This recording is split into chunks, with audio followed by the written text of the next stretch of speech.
আমার জীবন আমার মরণ আমার রবের জন্য।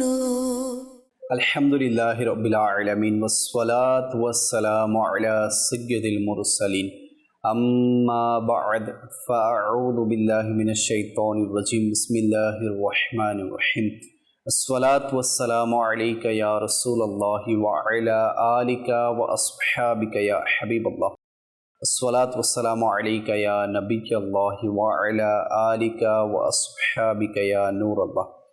মাদানী চ্যানেলের দর্শক শ্রোতা উপস্থিত হয়েছি ধারাবাহিক প্রোগ্রাম নিয়ে, যার নাম অন্ধকার থেকে আলোর দিকে। আপনাদের সবাইকে জানাচ্ছি আমাদের এই অনুষ্ঠানের পক্ষ থেকে অসংখ্য শুভেচ্ছা এবং অভিনন্দন। আসুন দরুদে পাকের একটি ফজিলত দিয়ে আমাদের এই অনুষ্ঠানকে শুরু করি। আমাদের প্রিয় রসুল মা আমেনার বাগানের সুবাসিত ফুল হুজুর নূর সাল্লাল্লাহু আলাইহি ওয়াসাল্লাম ইরশাদ করেন, যে ব্যক্তি আমার উপর জুমার দিন ৮০ বার দরুদে পাক পাঠ করবে, আল্লাহ তাআলা তার ৮০ বছরের গুনাহকে মাফ করে দিবেন। সাল্লু আলাল হাবিব সাল্লাল্লাহু আলা মুহাম্মদ সাল্লাল্লাহু আলাইহি ওয়াসাল্লাম সালাতাও ওয়া সালামান আলাইকা সাইয়্যিদি ইয়া রাসূলুল্লাহ। দর্শকবৃন্দ, আজকে আমাদের সাথে মোবালিকে দাওয়াত ইসলামী হিসেবে উপস্থিত হয়েছেন আমাদের হুসাইন আকবর কাদেরী ভাই, মাশাআল্লাহ। তো আজকে আমরা যে বিষয় নিয়েছি তা হচ্ছে অবাধ্যতার অন্ধকার থেকে বাধ্যতার আলোর দিকে, অর্থাৎ আল্লাহ পাকের যে অবাধ্যতা বান্দা করে থাকে, তো এগুলো যে বান্দাকে ধীরে ধীরে অন্ধকারের দিকে ঠেলে দেয়, তো এটা আমরা অনেক সময় বুঝতে পারি না, অনুধাবন করতে পারি না। তো আল্লাহ পাকের অবাধ্যতা এটা অন্ধকার এবং আল্লাহ পাকের আনুগত্য এটা আলো। তো অবাধ্যতা থেকে আমরা বাধ্য কিভাবে হব, অন্ধকার থেকে আলোর দিকে কীভাবে ফিরবো, ইনশাআল্লাহুল কারীম আলোচনা হবে। আসুন একটি রেকর্ডেড কালাম আমরা আমাদের অনুষ্ঠানে শামিল করে ইনশাআল্লাহ আমরা আজকের যিনি গেস্ট ওনার কাছ থেকে বিষয় সম্পর্কে আলোচনা শ্রবণ করবেন ইনশাআল্লাহুল কারীম। জি, কালাম চালিয়ে দেবেন। আল্লাহু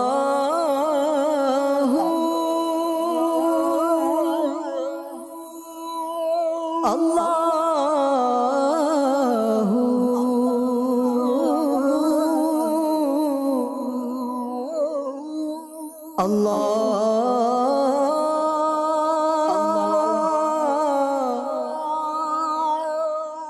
আল্লাহু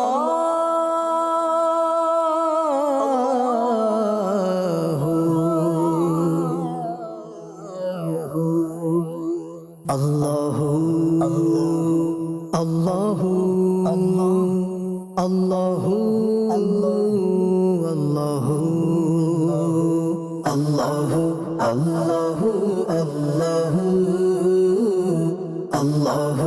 আল্লাহু আল্লাহু আল্লাহু আল্লাহু আল্লাহু আল্লাহু। দেখতে চাই হৃদয় তোমায় সুবহানাহু, করে জিকির সবে আল্লাহু আল্লাহু। দেখতে চাই হৃদয় তোমায় সুবহানাহু, করে জিকির সবে আল্লাহু আল্লাহু। ভুলিনি ভুলবো না খোদা তোমায় কভু, ভুলিনি ভুলবো না খোদা তোমায় কভু। মনে প্রাণে খোদা, মনে প্রাণে খোদা, তুমি তুমি শুধু। আল্লাহু আল্লাহু আল্লাহু আল্লাহু আল্লাহু আল্লাহু আল্লাহু আল্লাহু আল্লাহু আল্লাহু। বাগানে গগনে আলোচনা তোমার, প্রভাতে নিশীতে আলোচনা তোমার। বাগানে গগনে আলোচনা তোমার, প্রভাতে নিশীতে আলোচনা তোমার। তুমি একক অদ্বিতীয় অনন্ত অসীম, তুমি একক অদ্বিতীয় অনন্ত অসীম। তব নেই অংশীদার, তব নেই অংশীদার, জাল্লা জালালুহু। আল্লাহু আল্লাহু আল্লাহু আল্লাহু আল্লাহু আল্লাহু আল্লাহু আল্লাহু আল্লাহু আল্লাহু সারা পৃথিবী চায় তোমায় পেতে শুধু মোরা তোমারি বান্দা হে সুবহানাহু সারা পৃথিবী চায় তোমায় পেতে শুধু মোরা তোমারি বান্দা হে সুবহানাহু তুমি পুত পবিত্র অনন্ত অসীম তুমি পুত পবিত্র অনন্ত অসীম হে রহিম রহমান হে রহিম রহমান জাল্লা জালালুহু আল্লাহু আল্লাহু আল্লাহু আল্লাহু আল্লাহু আল্লাহু আল্লাহু আল্লাহু আল্লাহু আল্লাহু অখিকুল করে তোমারি গুণগান চারিদিক শোনা যায় তোমারি শানমান পক্ষিকুল করে তোমারি গুণগান চারিদিক শোনা যায় তোমারি শানমান কেউ বলে খোদা কেউ সুবহানাহু কেউ বলে খোদা কেউ সুবহানাহু আর সবাই বলে লা শারীকা লাহু আল্লাহু আল্লাহু আল্লাহু আল্লাহু আল্লাহু আল্লাহু আল্লাহু আল্লাহু আল্লাহু আল্লাহু সুবহানাল্লাহ। আমরা রাশিদ মাদানী ভাই থেকে কালাম শুনেছি। আল্লাহ পাকের বাধ্যগত বান্দা হিসেবে কবুল করুক, অবাধ্যতা থেকে আমাদেরকে হেফাজত করুক। দর্শকবৃন্দ, যদি আমরা দেখি বান্দা দুনিয়াতে এসে গিয়ে সে ফেঁসে যায় দুনিয়ার বিভিন্ন চাকচিকের কারণে, নিজের নফসানিয়তের কারণে এবং শয়তানের ধোঁকার কারণে অনেক সময় অবাধ্য হয়ে যায়, আল্লাহ পাকের নাফরমানি করে ফেলে। তো নাফরমানির অনেকগুলো কারণ আছে যে বান্দা কেন নাফরমানি করে। তো আসুন শুরুতে আমরা বান্দা অবাধ্য কেন হয় কোরআন ও হাদিসের আলোকে আমরা আমাদের মাশাআল্লাহ আজকে যিনি মোবালিকে দাওয়াত ইসলামী আছে ওনার কাছ থেকে এ সম্পর্কে শুনে আসি। জি হুজুর। আলহামদুলিল্লাহ রাব্বিল আলামিন ওয়াসসালাতু ওয়াসসালামু আলা খাতামিন নাবিয়্যিন ওয়া আলা আলিহি ওয়া আসহাবিহি আজমাইন। আসলে আজকের বিষয়টা খুবই চমৎকার। আজ আমাদের সমাজে এই যে অন্ধকারাচ্ছন্ন আমাদের মুসলমানের ঘরে সমাজে ছড়িয়ে ছিটিয়ে গিয়েছে। আজকে মুসলমান খুবই গভীর অন্ধকারাচ্ছন্ন জায়গার মধ্যে অবস্থান করছে। আসলে আমাদের আল্লাহ তাআলা এবং তার রাসূল সাল্লাল্লাহু আলাইহি ওয়াসাল্লামের আনুগত্য এবং তাদের নাফরমানি থেকে বেঁচে যদি আমরা থাকতে না পারি, আমরা আমাদের দুনিয়া আখেরাত কবর হাসর ফুলসিরাত সব কিছু আমাদের জন্য অন্ধকারাচ্ছন্ন হয়ে যাবে। আজ আমাদের ঘর সমাজ অন্ধকারাচ্ছন্ন, কিন্তু এই অন্ধকারাচ্ছন্ন এমন নয় যে আমাকে মৃত্যু পর্যন্ত এটা সীমাবদ্ধতা। এই অন্ধকারাচ্ছন্ন আমাকে মৃত্যুর সময়ও আল্লাহ নাই করুক, আল্লাহ হেফাজত করুক, কলমা আটকিয়ে দিতে পারে। জি, ইন্তেকালের সময় তওবাকে পিছিয়ে যেতে পারে শয়তানের প্ররোচনা। আসলে শয়তান তো আমাদের সাথে লেগে আছে। অবশ্যই শয়তান আল্লাহ পাকের সেই যখন আল্লাহ পাক হুকুম করেছিল সিজদা করো, সমস্ত ফেরেশতাগণ সিজদা করেছিল, কিন্তু শয়তান করে নাই, সে এতেরাজ করে বসেছে। অথচ সে মুআল্লিমুল মালাইকা ছিল। মুআল্লিমুল মালাইকা ছিল এবং তার অনেক পরিচিতি। সে এক এক আসমান এক একটা নাম ছিল এবং সে মুআল্লিমুল মালাইকা ছিল, ইবাদত গুজার ছিল, ফেরেশতাদেরকে ওয়াজ করত। কিন্তু যখন সে অবাধ্য হয়েছে তখন আল্লাহ পাকের দরবারে সেই ওয়াদা করেছিল, আমি ততক্ষণ পর্যন্ত শান্ত হব না যতক্ষণ না তাদের সিরাতুল মুস্তাকিম রাস্তা থেকে আমি তাদেরকে হটাবো না, আল্লাহ, তাদেরকে আমি ওই রাস্তা তাদেরকে ভুলিয়ে দিব। অর্থাৎ তাদেরকে বিভিন্ন প্রবৃত্তির মাধ্যমে, বিভিন্ন প্ররোচনার মাধ্যমে, ওয়াসওয়াসার মাধ্যমে, কুমন্ত্রণার মাধ্যমে আপনি আল্লাহর নাফরমানির মধ্যে আমি নিমজ্জিত করে দেব।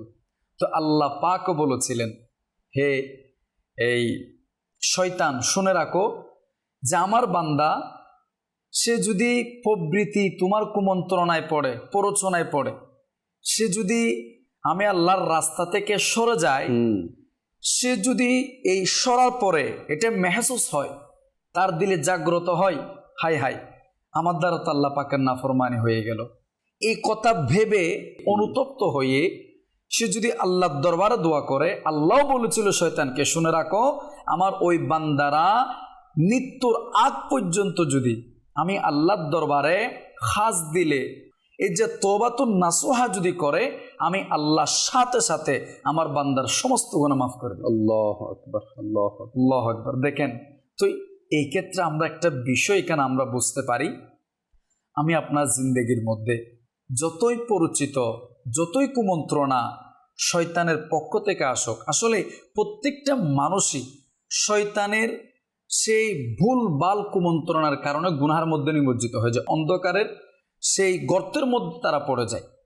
প্রত্যেকটা মানুষ মনে রাখতে হবে, মাদানী চ্যানেল দর্শক শ্রোতা, শয়তান সে হাজার চেষ্টা করুক, কিন্তু মনে রাখতে হবে ওমাই ইয়াতাওয়াক্কাল আলাল্লাহি ফাহুয়া হাসবুহ, আল্লাহর উপরে যে তাওয়াক্কুল করে আল্লাহ তার জন্য যথেষ্ট।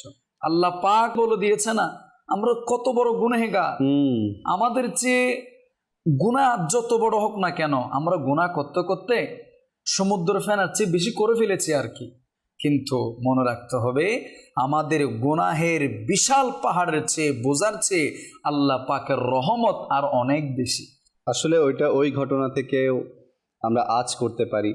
ফৈজানে সুন্নতের মধ্যে আমির আহলে সুন্নাত মাওলানা ইলিয়াস কাদেরী দামাত বরকাতুহুল আলিয়া উনি লিপিবদ্ধ করেছেন যে বনি ইসরাইলের সেই 100 জন হত্যাকারী, আল্লাহ, হ্যাঁ 100 জনকে হত্যা করেছে, 99 জনকে হত্যা করেছে। এরপর প্রতিমধ্যে যখন যাচ্ছিল তখন একজনকে জিজ্ঞেস করলো, ভাই আমি তো 99 জনকে হত্যা করছি, আল্লাহ কি আমাকে মাফ করবে?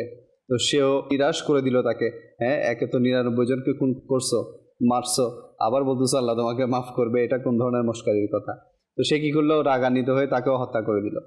তাহলে দেখেন 100 জনকে হত্যা করেছে। যদি আমরা দেখি এটা বাহ্যিকভাবে অনেক বড় অপরাধ, মানুষ তো একজনকে হত্যা করলে বা একজনের উপর জুলুম করলে এটাও আমরা অনেক বড় হিসেবে দেখি, কিন্তু 100 জনকে হত্যা করার পরেও যখন সে অনুতপ্ত হয়ে আল্লাহ পাকের কাছে মাফি চাওয়ার জন্য কোন এক নেক বান্দার দিকে ছুটলো, আর প্রতিমধ্যেই ইন্তেকাল হলো। আল্লাহ পাক তওবাটা খাস দিলে করার নিয়ত ছিল। আল্লাহু আকবার, আল্লাহু আকবার। তো হুজুর যেটা বলছেন যে আল্লাহ পাকের দরবারে যদি খাস নিয়তে তওবা করা হয় তাহলে আল্লাহ পাক বড় বড় গুনাহকে মাফ করে দিতে পারেন। পক্ষান্তরে যেটা উনি শয়তানের ব্যাপারে বলল, আমি এখান থেকে একটা পয়েন্ট চাচ্ছিলাম আপনাদেরকে বলার জন্য, যে শয়তান যার ইলমের মানে তবকা এটা অনেক উঁচু মাপের ছিল, সামান্যতম পরিমাণ অহংকার, আর অহংকার মানে কি? আল্লাহ পাকের অবাধ্যতা। এই সামান্য পরিমাণ অবাধ্যতার কারণে সমস্ত স্টেটটা শেষ হয়ে গেল এবং সে লানত প্রাপ্ত হয়ে গেল।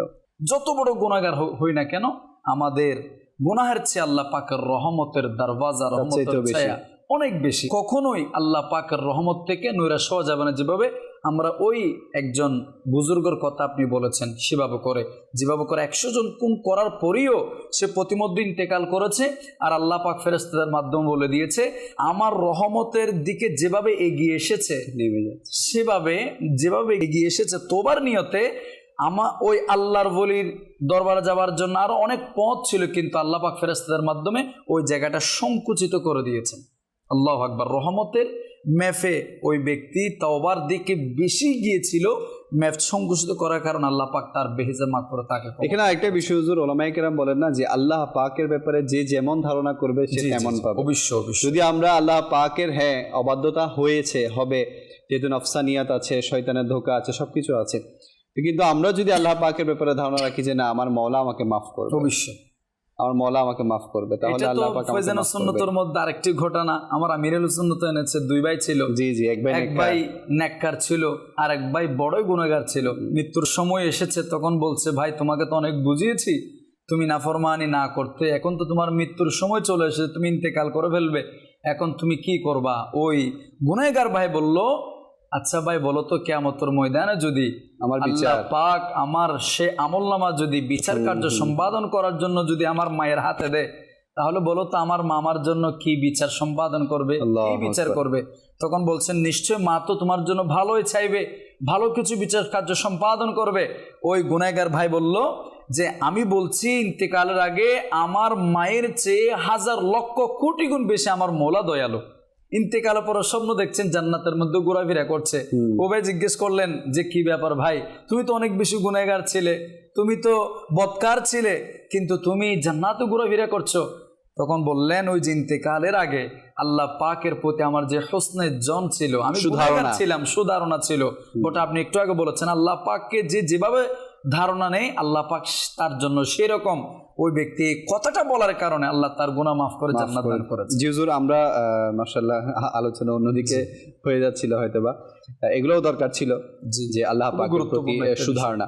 যেটা আমরা জানতে চাচ্ছিলাম আপনার কাছে যে অবাধ্যতার আসলে মূল কারণ কি, আমরা কেন নাফরমানির দিকে যাই? কয়েকটা বিষয় এ ব্যাপারে আছে।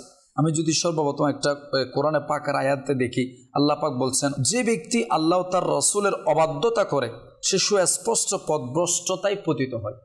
অবাধ্যতা এটা কয়েকটা কারণ হতে পারে। নাম্বার 1, শিরিক করা।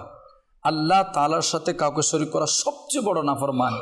বলা হচ্ছে আল্লাহ পাক বলেন ইন্নাল্লাহা লা ইয়াগফিরু আন ইউশরাকা বিহি, নিশ্চয় আল্লাহ তার সাথে শরীক করাকে ক্ষমা করেন না।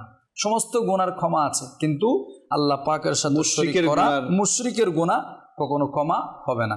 নাম্বার 2, ফরজ ইবাদত ত্যাগ করা।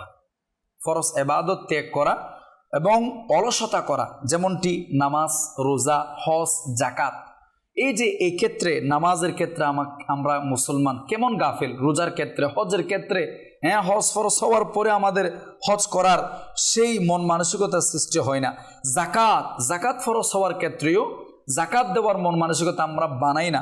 এসব কিছুর কারণে আমরা ইবাদত থেকে এবং আল্লাহ পাকের সেই অবাধ্যতার কারণে অন্ধকার সেই গহ্বর আমরা পড়ে যাচ্ছি। এ ব্যাপারে রাসূল পাক সাল্লাল্লাহু আলাইহি ওয়াসাল্লাম বলেছেন আমাদের ও তাদের কুফরের মধ্যে পার্থক্যকারের বিষয় হলো সালাত। যে তা ত্যাগ করলো সে কুফরি করলো। মুহাদ্দিসগণ এই হাদিসে পাকের ব্যাখ্যা করতে গিয়ে বলেন যে ত্যাগ করলে সে কুফরি করলো, মানে সে অস্বীকার করলো নামাজকে, মানে শুধু না পড়লেই কুফরি হয়ে যাবেন। এটা ইমাম আজম আবু হানিফা রাহমাতুল্লাহ আলাইহির কওল। নাম্বার 3, পিতামাতার অবাধ্যতা। সমাজের মধ্যে বুড়ি বুড়ি একেবারে আমাদের সমাজ আজ কেন দিন দিন অন্ধকার, সেই অন্ধকারচ্ছন্ন তারা এই আলোর পথ হারিয়ে ফেলছে, অন্ধকার রাস্তার মধ্যে তারা নিমজ্জিত হয়ে যাচ্ছে। পিতামাতার সাথে দুর্ব্যবহার করা, হ্যাঁ, এবং অবাধ্যতা করে কবিরা গুনাহ সংগঠিত করে ফেলা। যেমনটি আল্লাহ পাক এক্ষেত্রে বলেছেন ফালা তাকুল্লাহুমা উফফিন ওয়ালা তানহারহুমা, বলা হচ্ছে তাদেরকে উফ পর্যন্ত বলো না এবং ধমকও দিও না, ধমকও দেওয়া যাবে না। কিন্তু এটা আমাদের থেকে হারিয়ে যাচ্ছে। রাসূলুল্লাহ সাল্লাল্লাহু আলাইহি ওয়াসাল্লাম বলেছেন সবচেয়ে বড় কবিরা গুনাহের অন্যতম হলো পিতামাতার অবাধ্যতা। আমরা অন্ধকারে কেন যাচ্ছি, আলোর পথ আমরা হারিয়ে ফেলছি কেন? নাম্বার 4, মানুষের হক নষ্ট করা। দেখেন অন্যের সম্পদ আত্মসাৎ, জুলুম, প্রতারণা, অন্যায়ভাবে মানুষের অধিকার হরণ করা, এটা আল্লাহ তাআলার নাফরমানি ছাড়া কিছুই নয়। এই ক্ষেত্রে আমার আল্লাহ পাক বলছেন মানুষকে তাদের প্রাপ্য বস্তু থেকে বঞ্চিত করো না, মানুষ যে যেটা পায় সেক্ষেত্রে। নাম্বার 5, মিথ্যা বলা ও প্রতারণা করা। মিথ্যা ও ধোঁকাবাজি ইসলামে কঠোরভাবে নিষিদ্ধ আছে। দেখেন আমাদের সমাজে, আমাদের ঘরে, আমাদের আশপাশে এই মিথ্যার এবং ধোঁকাবাজিটার খুবই ছড়াছড়ি হয়ে গেছে, যে ক্ষেত্রে রাসূল পাক সাল্লাল্লাহু আলাইহি ওয়াসাল্লাম বলেছেন যে আমাদের সাথে প্রতারণা করে সে আমাদের দলভুক্ত নয়। এরপর হচ্ছে নাম্বার 6, গীবত, অপবাদ, পরনিন্দা। আল্লাহু আকবার।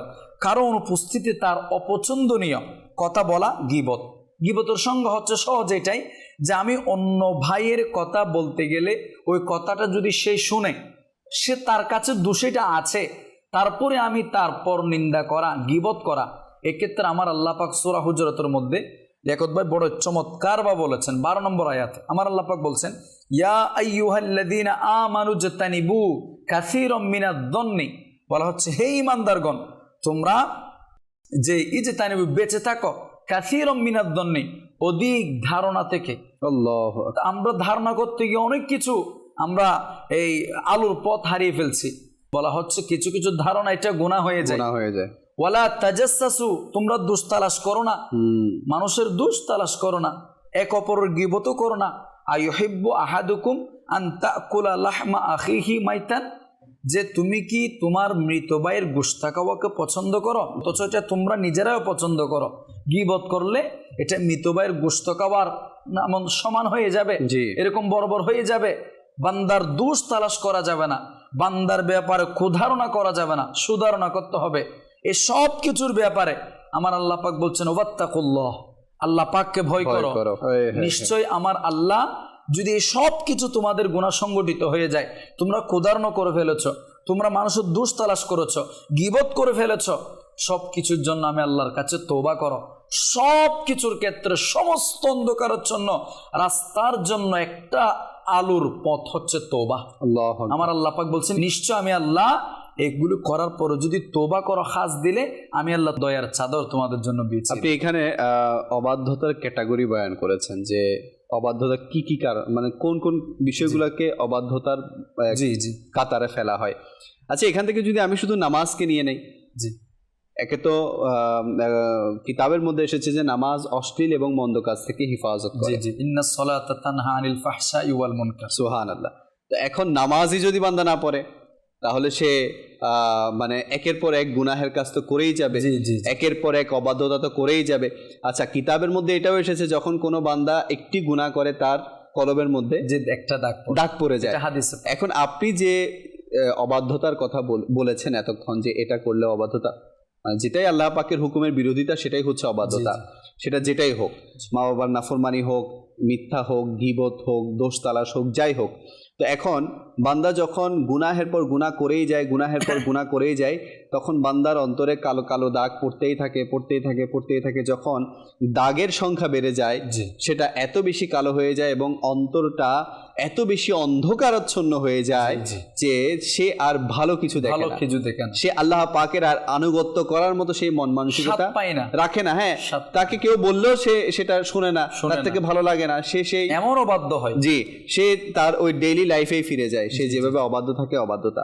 তো এখন বান্দা অবাধ্যতা এটার চাদরে থাকে, তো এটার চাদরে যদি থেকে দুনিয়া থেকে চলে যায়, হ্যাঁ, ওই বান্দার জন্য আফসোস, শত কোটি আফসোস। দেখেন আমার আল্লাহ পাক বলছেন না যে বান্দা আমি আল্লাহ পাক চাইলে তোমাদেরকে যারা জান্নাতি তাদেরকে ডাইরেক্ট জান্নাতে পৌঁছাতে দিতে পারতাম, যারা জাহান্নামে তাদেরকে সরাসরি জাহান্নামে চলে যাও। আল্লাহ পাক তো সকল ক্ষমতার, ইন্নাল্লাহা আলা কুল্লি শাইইন কাদির। কিন্তু এই যে অল্প হায়াত, অল্প এই বয়স ভিত্তিক আমাদের যে একটা হায়াত মওত দান করেছেন, কেন? আহসানু আমালা, আমরা যেন উত্তম আমল করতে পারি, আমরা যেন এমন আমল করি যে আমল করার কারণে আমাদেরকে আমরা যেন জান্নাতে যেতে পারি। একটা সূক্ষ্ম বিষয় এখানে লিয়াকত ভাই, সেটা হচ্ছে অনেক বান্দা যে নামাজ ছেড়ে দেয়, ওই ইবাদত ছেড়ে দেয়, সে বলে কি যে এটা তাকদীরে আছে, এটা আল্লাহ পাক আগে থেকে লিখে রেখেছেন, আল্লাহ পাক যেভাবে আমাদেরকে লিখেছেন আমরা সে পথে যাব। আচ্ছা, অনেকের ভাষ্য এটাও থাকে যে শুধু কি নামাজ পড়লেই জান্নাতে যাবে, আরো কত ভালো কাজ আছে। এটা এই যে আমি হাদিসে পাক বলেছি যে নামাজের এবং কুফর এবং মুসলমান মধ্যে পার্থক্য হচ্ছে নামাজ।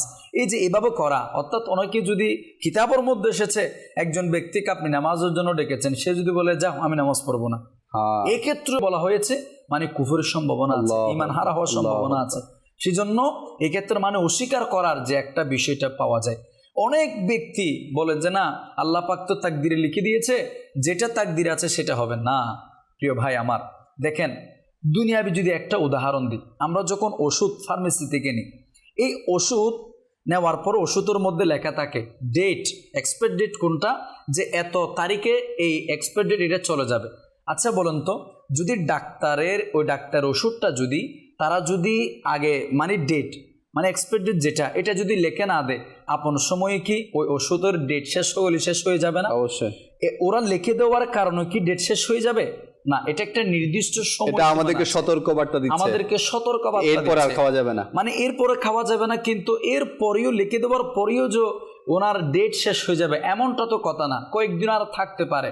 তদ্রূপ আল্লাহ পাক আমাদেরকে রুহের জগতের মধ্যে আমাদেরকে যে আমরা কোন পথে, আমাদের আদত অভ্যাস কি রকম, সে অনুযায়ী আল্লাহ পাক আমাদেরকে তাকদীর লিখেছে। আল্লাহু আকবার। আমাদেরকে আল্লাহ পাক লিখে দেওয়ার কারণে আমরা বাধ্য হই নাই, কিন্তু আমাদের অভ্যাসের কারণে, আমাদের আদতের কারণে আল্লাহ পাক সেভাবে আমাদেরকে লিখে দিয়েছে। জি জি। আমরা কেমন অন্ধকারের গর্তের মধ্যে আমরা চলে যাচ্ছি। জি।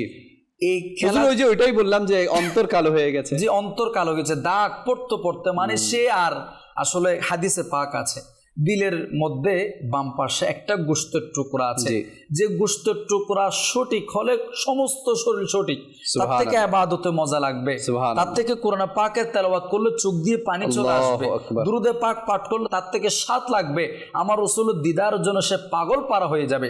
আর যদি ওই যে গোশতের টুকরা, ওয়াহি আলাল কলব, এটা হচ্ছে কলবের যে গোশতের টুকরা আছে, এটা যদি আপনার কি হয়ে যায়, বিগড়ে যায়, এটা যদি ব্যতিক্রম হয়ে যায়, তাহলে তার থেকে তার ইবাদত ভালো লাগবে না, রিয়াজত ভালো লাগবে না, দুরুদে পাক ভালো লাগবে না, তার থেকে কোরআনে পাকের তেলাওয়াত ভালো লাগবে না। দেখেন এই ক্ষেত্রে আমরা মুসলমান কোথায় গিয়ে বসেছি, আমরা কোথায় চলে গেছি, কেমন অন্ধকারে গর্তের মধ্যে আমরা পতিত হচ্ছে দিন দিন। আর সবচেয়ে মারাত্মক বিষয় কি জানেন লিয়াকত ভাই? আসলে এগুলি বলতে হচ্ছে রাস্তা বন্ধ করে বিশাল জামায়াত, কোথায়? রাস্তার মধ্যে, গাড়ি ঘোড়া অফ। একটা মানে বিষয়টা আপনি দেখেন, ওই সময় যদি আমার অপর পাশে যদি একজন রোগী যদি সে অসুস্থ হয়ে যায়, অ্যাম্বুলেন্স আসতে পারবে? আমার আমির আহলে সুন্নাত বড়ই চমৎকার বলেছেন ঈদে মিলাদুন নবীর সময় যে তোমরা মেহফিল করছো, মেহফিলটা যেন রাস্তার মধ্যে না হয়। কারণ একটা কুকুর সে যদি তার বাচ্চাদেরকে রেখে বাচ্চাদের খাবারের জন্য যদি অপর পাশে যায়, এই মেহফিলের কারণে ওই খাবারটা নিয়ে অথবা দুধ পরিবেশন করার জন্য ওই কুকুরটা তার বাচ্চাদের কাছে পৌঁছাতে পারবে না। এটা তার উপরে কি হবে? নির্যাতন হবে, তার উপরে অমানবিক আচরণ হবে। এক্ষেত্রে আমি একটা আয়াতে পাক নোট করেছি, সূরা মাইদার 51 নম্বর আয়াতে আমার আল্লাহ পাক বলছেন, ইয়া আইয়ুহাল্লাযীনা আমানু, ইয়া আইয়ুহান নাস বলে নাই, ইমানদারদেরকে বলেছেন। একটাবার চিন্তা করি, অন্তরের কান দিয়ে শ্রবণ করি, লা তাত্তাখিযুল ইয়াহুদা ওয়ান নাসারা, তোমরা ইহুদি এবং নাসরাদেরকে গ্রহণ করিও না। ইমানদারকে বলছেন, তারা একে অপরের বন্ধু, ইহুদি নাসারা তারা একে অপরের বন্ধু। ওয়ামাই ইয়াতাওয়াল্লাহুম মিনকুম ফাইন্নাহু মিনহুম, বলা হচ্ছে আর তোমাদের মধ্যে যে তাদেরকে বন্ধু হিসেবে গ্রহণ করবে সে তাদেরই অন্তর্ভুক্ত। আল্লাহু আকবার। নসে কাতেই, কোরআনে পাকের নসে কাতেই দ্বারা বলছেন কি, সে তাদের অনুসরণ যারা করবে, তাদের কথাবার্তা বলবে, তাদেরকে মানবে, তারা তাদের অন্তর্ভুক্ত।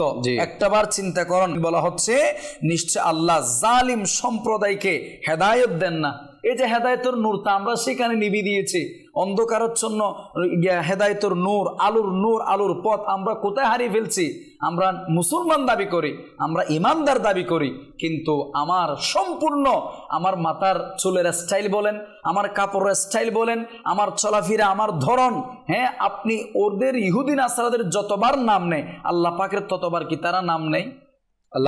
আমরা দাবি করি। আল্লাহ আমাদেরকে বুঝার তৌফিক দান করুন। এটা খুবই একটা মারাত্মক বিষয়। বর্তমানে আমরা কেন দিন দিন অন্ধকারের সেই রাস্তার মধ্যে চলে যাচ্ছি, আলোর রাস্তা হারিয়ে ফেলছি?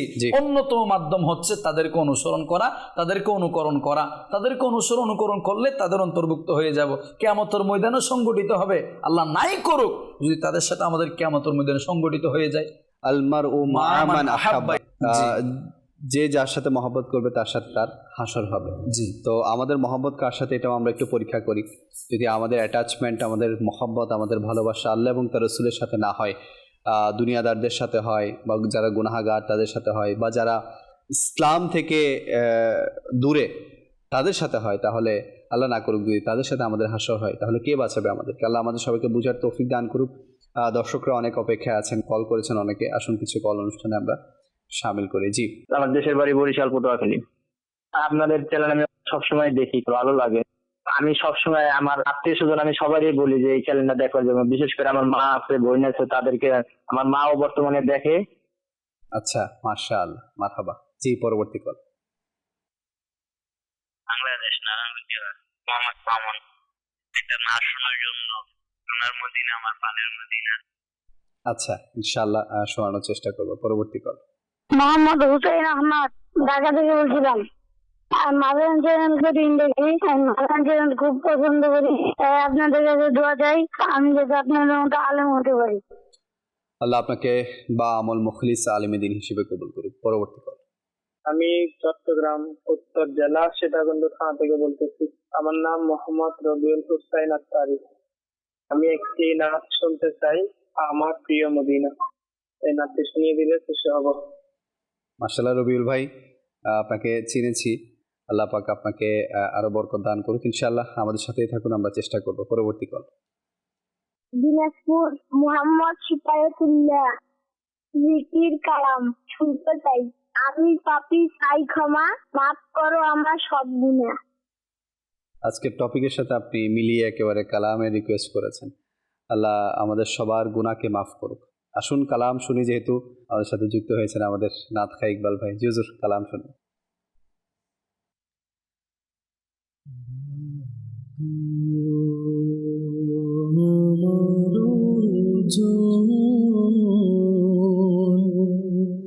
করো হে মোর প্রিয় নবী,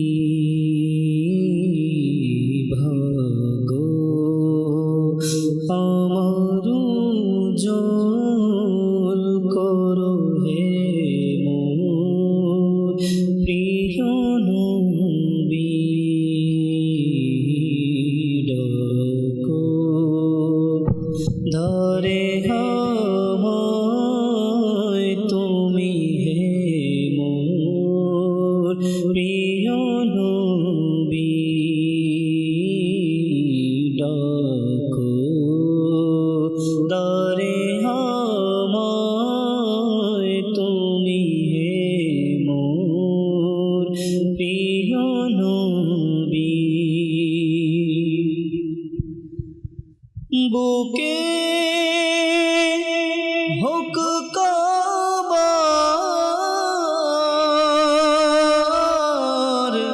অন্তর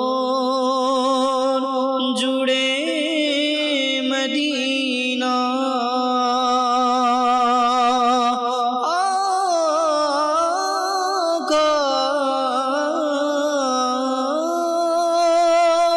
বুকে হোক কাবার অন্তর জুড়ে মদিনা, নয়ন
মনে দিদার দাও প্রিয় নবী ভাগো আমার উজ্জ্বল করো হে মোর প্রিয় নবী ভাগো আমার উজ্জ্বল করো হে মোর প্রিয় নবী আমার প্রিয় মদিনা আমার প্রিয় মদিনা মদিনা আমার প্রিয় মদিনা আমার প্রিয় মদিনা আমার প্রিয় মদিনা আমার প্রিয় মদিনা আমায় কাছে ডেকে নাও না মদনী মদিনে वाले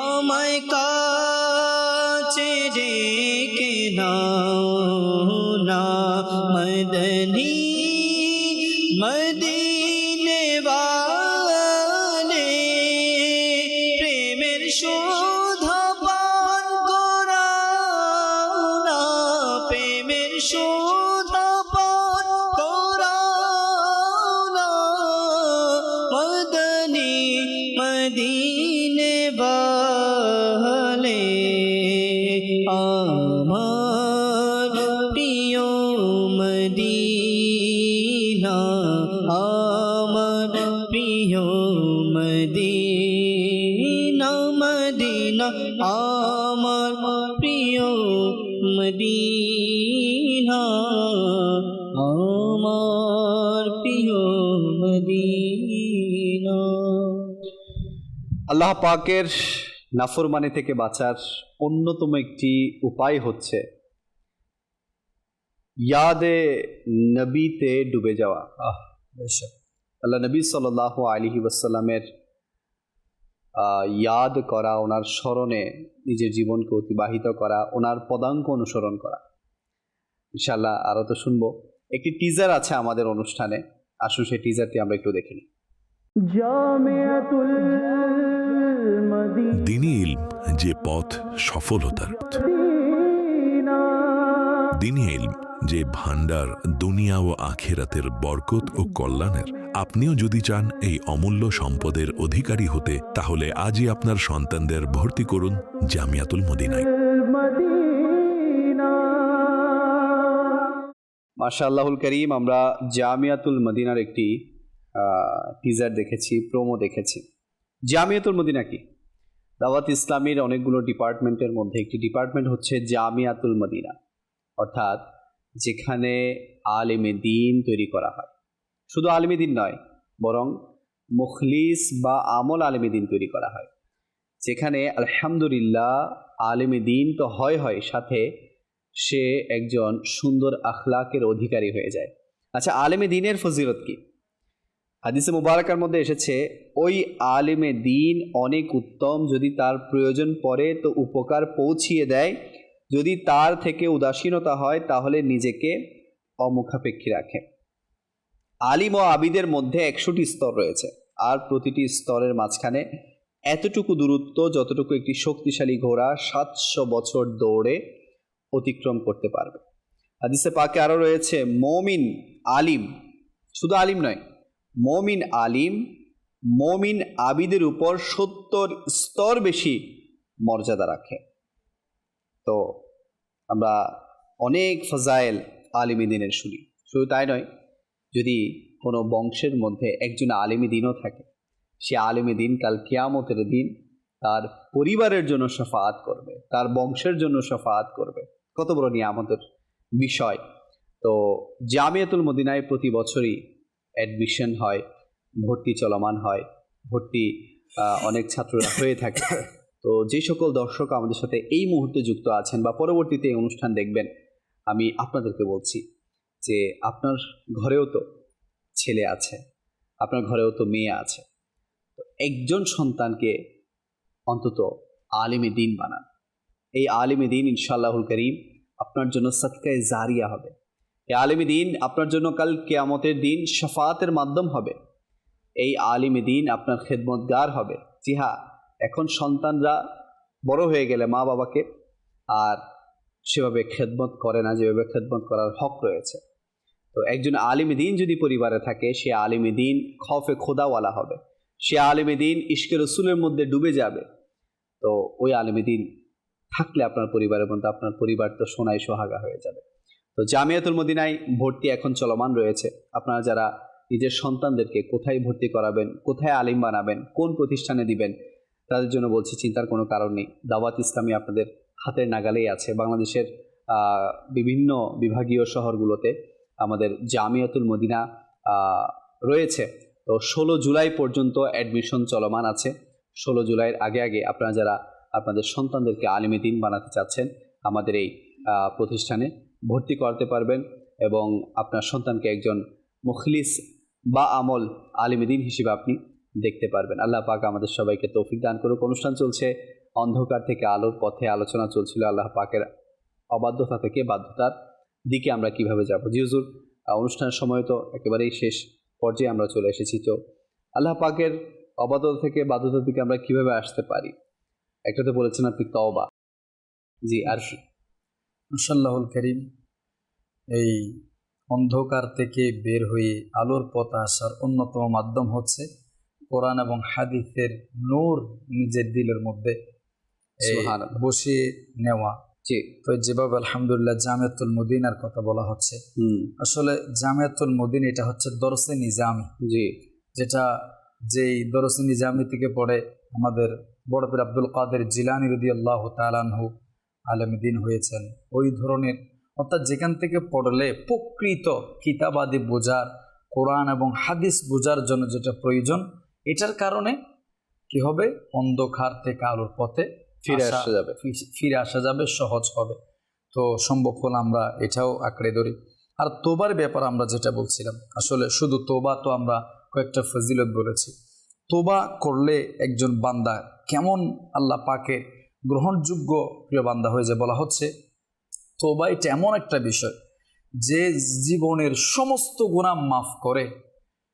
আত্তাইবু মিনাজ যামবি কামাল্লা যামবালাহু, বলা হচ্ছে তোবাকারী ব্যক্তি এমন, সে যেন আজকে তার মায়ের পেট থেকে পৃথিবীর জমিনে আগমন করে। যেদিন আমরা পৃথিবীর জমিনে এসেছি কোনো গুনাহ আমাদের ছিল না, সেই দিনের মতোই বান্দা তোবা করলে চলে আসে।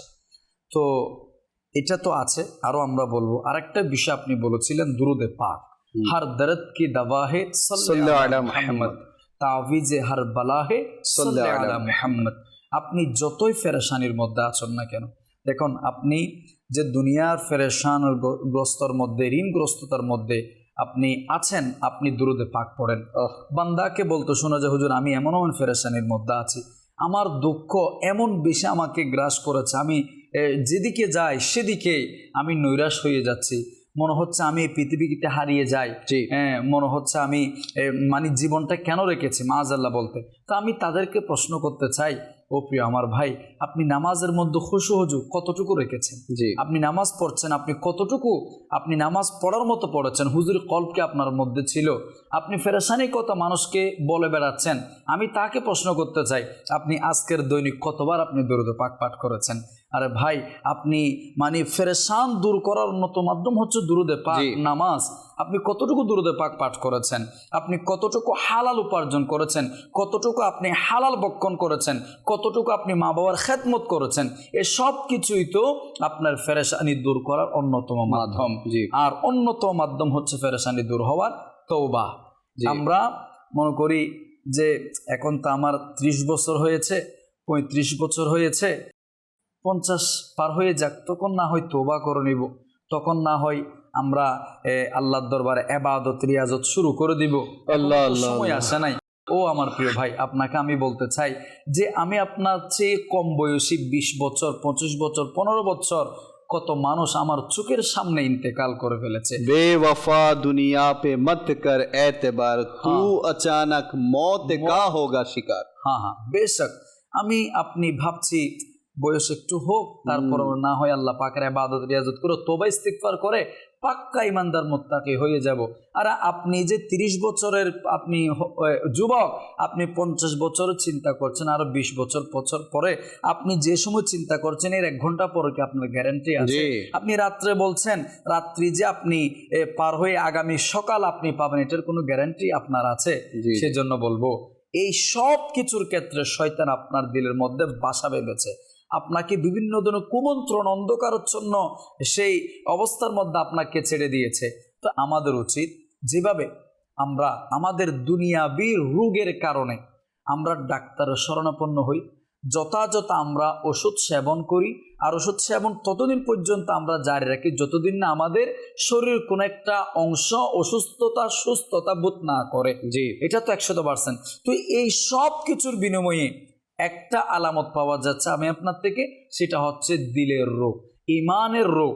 ইমান আমি আপনার দুর্বল হয়ে গেছে, ইমানের রোগ আমি আপনাকে আক্রান্ত করে ফেলেছে। আর দুনিয়াবি রোগের জন্য কত না আমরা টেনশন করি। তো এই ইমানের রোগের জন্য আমাদের করা উচিত আরো বেশি থেকে বেশি ইবাদত রিয়াজতের মধ্যে আমাদেরকে নিমজ্জিত করা উচিত, আরো বেশি থেকে বেশি কোরআনে পাক তেলাওয়াত করা উচিত, দুরূদ শরীফ পাঠ করা উচিত, সকাল বিকাল ইস্তিগফার করা উচিত এবং তওবা করা উচিত। বলা হচ্ছে সূরা মাইদার 39 নম্বর আয়াতের মধ্যে আমার আল্লাহ পাক বড় চমৎকার বলেছেন, বলা হচ্ছে ফামান তাবা মিন বাদি যুলমিহি ওয়া আসলাহা ফাইন্নাল্লাহা ইয়াতুবু আলাইহি ইন্নাল্লাহা গফুরুর রহিম। জাকানজুরি মানতে কুবাত বলা হচ্ছে, যে ব্যক্তি জুলুম করার পর তওবা করে এবং নিজেকে সংশোধন করে নেয়, তবে আল্লাহ পাক অনুগ্রহ সহকারে তার প্রতি ফিরে চাইবেন। নিঃসন্দেহে আল্লাহ ক্ষমাশীল এবং দয়ালু। তাফসিরে সিরাতুল জিনানের মধ্যে যদি আমরা দেখি সংক্ষেপে, তওবা খুবই উন্নত ও অনন্য একটি বিষয়। যত বড় গুনাহগারই হোক না কেন, যদি তা থেকে তওবা করে নেওয়া হয় তবে আল্লাহ পাক তার হক যে ক্ষমা করে দেন আর তওবাকারীকে আখিরাতের আযাব থেকে মুক্তি দিয়ে দেন। যেখানে একজন বেদর্মীও যদি কলমা পড়ে, একজন বেদর্মী মুশরিক অথবা অমুসলিম যদি কলমা পড়ে, কলমা পড়ে আল্লাহর দরবারে তওবা করে, বলা হচ্ছে সাথে সাথে তার সমস্ত গুনাহ মাফ হয়ে যায়। তো আমরা যে আজকের আমার আল্লাহ পাক ইন্নাল্লাহা ইউহিব্বুত তাওয়াবিন, নিশ্চয় আমার আল্লাহ তওবাকারীকে অনেক বেশি পছন্দ করেন। আমি সর্বশেষ তওবাকারী মুমিনের একটা উদাহরণ আমি বলবো, যেটা মাশাআল্লাহ আজকের বিষয়ের মধ্যে আছে। হযরত শেহের বিন হাওসাব রহমাতুল্লাহি আলাইহি থেকে বর্ণনা করেন, একবার হযরত ঈসা আলাইহিস সালাম তার হাওয়ারিদের সাথে বসেছিলেন। হঠাৎ একটি পাখি, যার ডানায় মুক্তা এবং ইয়াকুত লাগানো ছিল এবং তা অন্যান্য সকল পাখির চেয়ে সুন্দর ছিল, এসে তার সামনে লুটুপুটু করতে লাগলো, যার ফলে তার চামড়া ছিলে গেল এবং তা খুবই কুৎসিত লাগছে, টাকের মতো দেখতে লাগলো। অতঃপর সে একটি নালার নিকট এলো আর কাদায় লুটুপুটি খেতে লাগলো, যার ফলে সে কালচে এবং আরো কুৎসিত হয়ে গেল। এরপর সে বহবান পানির নিকট এলো এবং তাতে গোসল করলো, তখন তার সৌন্দর্য ফিরে এলো আর পূর্বের নিয়ে সুন্দর দেখা গেল। হযরত ঈসা আলাইহিস সালাম তা দেখে সবাইকে উদ্দেশ্য করে বললেন, হে আমার কওমরা শোনো, এই পাখিকে তোমাদের নিকট নিদর্শন বানিয়ে পাঠানো হয়েছে যে মুমিনের উদাহরণ এই পাখির নিয়াই। যখন সে গুনাহ করে লিপ্ত থাকে, তখন গুনার মধ্যে লিপ্ত থাকে, তখন তার থেকে তার সৌন্দর্য চলে যায়। এই যে আপনি বলেছেন একটা একটা দাঁত পড়তে ইমানের নূর সে হারিয়ে ফেলে, সে সৌন্দর্য চলে যায় তার চেহারার মধ্যে, ওই যেটা ভেসে ওঠে। হ্যাঁ, বলা হচ্ছে অতঃপর যখন সে তওবা করে নেয়, আল্লাহু আকবার, যখন সে তওবা করে নেয় তখন এর বরকতে গুনাহের কালো দাগ দূর হয়ে যায় এবং তার সৌন্দর্য আগের নিয়ে ফিরে আসে। আল্লাহু আকবার, আল্লাহু আকবার। আল্লাহ আমাদের সবাইকে তওবা করার তৌফিক দান করুক। বর্তমানে যে ফিতনা এবং ফসাদ চারিদিকে চলমান, চারিদিকে ছড়িয়ে ছিটিয়ে আছে, যার কারণে আমরা গুনাহ থেকে ফিরে আসতে পারছি না। তো আলহামদুলিল্লাহ আমাদের উপর অনেক বড় দয়া হয়েছে যে আমরা দাওয়াত ইসলামী নামক এই নিয়ামতকে পেয়েছি, দাওয়াত ইসলামী নামক এই সংগঠনকে পেয়েছি। তো আমরা যদি এই সংগঠনের সাথে যুক্ত হতে পারি, দাওয়াত ইসলামের এই সুন্দর পরিবেশের সাথে যুক্ত হতে পারি, আমরা অনেক দেখেছি যে অনেক অনেক বড় বড় বাধ্য হয়ে গেছে, আল্লাহ পাকের দরবারে রুজু করে ফেলেছে। আল্লাহ পাকের দরবারে এমন তওবা করেছে যে তার মৃত্যু ঈর্ষান্বিত মৃত্যু হয়েছে। আমরা দেখেছি অনেক মোবালিকে দাওয়াত ইসলামী আগে অনেক জীবনে অনেক কালো অধ্যায় তাদের ছিল, অন্ধকারাচ্ছন্ন জীবন তাদের ছিল, কিন্তু তওবা করে যখন দাওয়াত ইসলামের এই পরিবেশ পেয়ে গেছে, দাওয়াত ইসলামের পরিবেশে যখন তওবার মাধ্যমে নিজের জীবনকে নতুনভাবে আবার শুরু করার সে তৌফিক পেয়েছে, আলহামদুলিল্লাহ সে এমনভাবে জীবন গড়েছে যে বিদায় বেলায় সবাই কেঁদেছে আর সে হাসতে হাসতে দুনিয়া থেকে এমন বিদায় নিয়েছে। করিবে গঠন, বললে হাসিবে তুমি, কাঁদিবে বুক। সুবহানাল্লাহ। তো আমি আপনাদেরকে অনুরোধ করব যে আপনি যদি চান যে আপনি আল্লাহ পাকের কামিল পীরের হাতে দাওয়াত ইসলাম পেয়ে যাওয়া মানে তো যারা মুরিদ হন নাই তারা কামিল পীরও পেয়ে যাবেন, আর যারা কামিল পীর আগে থেকেই পেয়েছেন কিন্তু কোনো একটা পরিবেশ পাচ্ছেন না, দাওয়াত ইসলামীতে চলে আসুন, ইনশাআল্লাহুল করিম আল্লাহ পাকের অবাধ্যতা থেকে আমরা বাঁচতে পারবো। আজকে এতটুকু, ইনশাআল্লাহুল করিম আগামী পর্বে আবারও আপনাদের সাথে দেখা হবে, কথা হবে। আপনাদের সুস্থতা কামনা করে এখানে শেষ করছি। সাল্লু আলাল হাবিব সাল্লাল্লাহু আলা মুহাম্মদ সাল্লাল্লাহু আলাইহি ওয়াসাল্লাম। আমার জীবন আমার মন